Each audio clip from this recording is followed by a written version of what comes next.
જય શ્રી કૃષ્ણ મેમ. જય શ્રી કૃષ્ણ. કેમ છો મેમ? મજામાં? મજામાં. મેમ કઈ જગ્યાએથી આવ્યા? તમારું નામ જાણી શકું છું?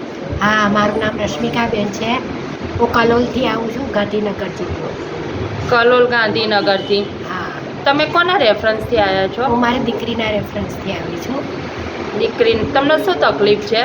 મને હાથે સોજો રહેતો હતો અને નીચેથી ઊભા થવામાં તકલીફ પડતી હતી. હાથે સોજો રહેતો તો ઊભા થવામાં તકલીફ થતી હતી. તમે આ સેન્ટરમાં કેટલા દિવસથી આવો છો? 7 દિવસથી. 7 દિવસથી. 7 દિવસમાં તમને કંઈક ફરક લાગ્યો? 99%. 7 દિવસમાં તમને 99% ફરક લાગ્યો. હા. શું ફરક લાગ્યો છે?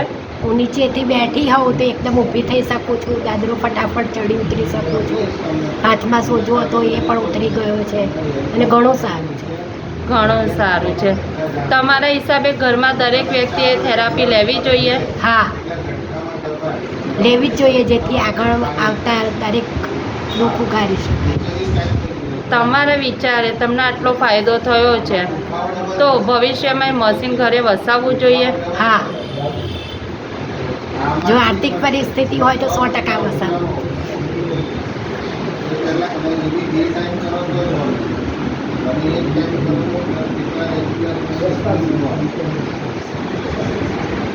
Thank you ma'am.